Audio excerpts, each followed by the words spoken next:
IPL auction को लेकर नई जानकारी सामने आई। 61 खिलाड़ियों ने करोड़ों की बेस प्राइस के साथ एंट्री पाई। जी हां, 61 खिलाड़ी हैं, बहुत करोड़ों का उनका बेस प्राइस है और इन 61 खिलाड़ियों पर करोड़ों की बारिश भी हो सकती है। तो कुछ नई डिटेल जो आईपीएल ऑक्शन से जुड़ी आ रही है वो मैं आपको बताता हूं। तो नई जानकारी के मुताबिक कुल 1166 खिलाड़ियों ने इस आईपीएल ऑक्शन के लिए अपना रजिस्ट्रेशन करवाया है। यही 1166 खिलाड़ियों की लिस्ट सभी फ्रेंचाइजी को भेजी गई है ताकि इसमें से खिलाड़ी जो हैं वो शॉर्ट लिस्ट किए जा सके।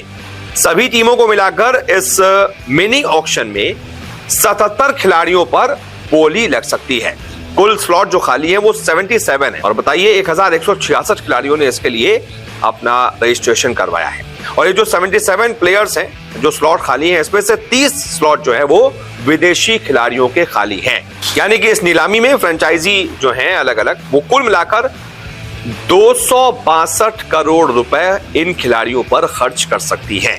अब कुछ जो बड़े बड़े खिलाड़ी हैं उन्होंने कितना बेस प्राइस अपना रखा है वो मैं आपको बताता हूं। ऑस्ट्रेलिया की वर्ल्ड कप जीत के सबसे बड़े हीरो रहे ट्रेविस हेड, साथ ही साथ उनके कप्तान पैट कमिंस और मिचेल स्टार्क, इन तीनों ने 19 दिसंबर को दुबई में होने वाली आईपीएल नीलामी के लिए अपने अपने बेस प्राइस को 2 करोड़ के उच्चतम ब्रैकेट में रखा है। सबसे हाईएस्ट जो ब्रैकेट है ना 2 करोड़ का बेस प्राइस। इनको पता है कि हम पर तो 5-7 करोड़ 10 करोड़ 15 करोड़ आराम से हमें मिल जाएंगे, इसलिए कम से कम 2 करोड़ का हम बेस प्राइस रखते हैं। तो इनको कम से कम 2 करोड़ तो मिल लेते हैं। वहीं इस ब्रैकेट में भारतीय टीम से बाहर हुए तेज गेंदबाज हर्षल पटेल भी हैं और उमेश यादव भी हैं, साथ ही साथ केदार जाधव भी हैं। उन्होंने भी अपना बेस प्राइस 2 करोड़ रुपए रखा है। वहीं विश्व कप के दौरान अपनी बल्लेबाजी से सभी को चौंकाने वाले न्यूजीलैंड के रचिन रविंद्र की जो बेस प्राइस है वो 50 लाख रुपए है। हालांकि उन्होंने अपनी कीमत 50 लाख रखी है बेस प्राइस, लेकिन ये तो तय है कि उनके ऊपर बड़ी बोली लगेगी क्योंकि वो अच्छे ऑलराउंडर भी हैं, लेफ्ट आर्म स्पिनर रही हैं और ओपनिंग भी करते हैं, बड़ी अच्छी बल्लेबाजी करते हैं। लेकिन पता नहीं क्यों उन्होंने अपनी कीमत इतनी कम कर रखी है। इसके अलावा भारत के खिलाफ T20 इंटरनेशनल क्रिकेट में अपना पहला शतक ठोकने वाले जॉश इंग्लिश, वहीं ऑस्ट्रेलिया के पूर्व कप्तान स्टीव स्मिथ और तेज गेंदबाज जॉश हेजलवुड भी टॉप ब्रैकेट में यानी कि 2 करोड़ के टॉप ब्रैकेट में हैं।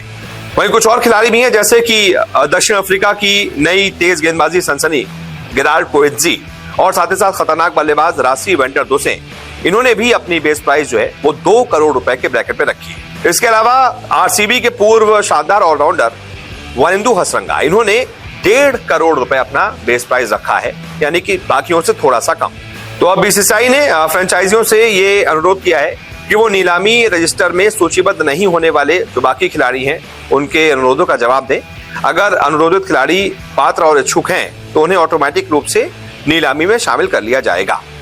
अब कुछ जो बड़े बड़े बेस प्राइस 2 करोड़ वाले खिलाड़ी मैं आपको बता देता हूं। Harshal Patel, Shardul Thakur, Umesh Yadav, Kedar Jadhav, Mujibur Rahman, Sean Abbott, Pat Cummins, Josh Hazlewood, Travis Head, Josh Inglis, Mitchell Starc, Steve Smith, Mustafizur Rahman, Tom Banton, Harry Brook, Ben Duckett, Jamie Overton, Adil Rashid, David Willey, Chris Woakes, Lockie Ferguson, Gerald Coetzee, Rilee Rossouw, Rassie van der Dussen और Angelo Mathews. इसके अलावा 1.5 करोड़ का base price वो भी जान लीजिए। Mohammad Amir, Moises Henriques, Chris Lynn, Kane Richardson, Daniel Sams, Daniel बोरोल, Tom Curran, Merchant de Lange, Chris Jordan, Dawid Malan, Tymal Mills, Phil Salt, Corey Anderson, Colin Munro, Jimmy Neesham, Tim Southee, Colin Ingram, Wanindu Hasaranga, Jason Holder और Sherfane Rutherford. अब ऐसे में आप बताइए आपको क्या लगता है इनमें से कौन सा खिलाड़ी जो है वो सबसे महंगा बिक सकता है। एक कमेंट आपको करना होगा कि इनमें से सबसे महंगी बोली किस खिलाड़ी पर लग सकती है और कितनी लग सकती है।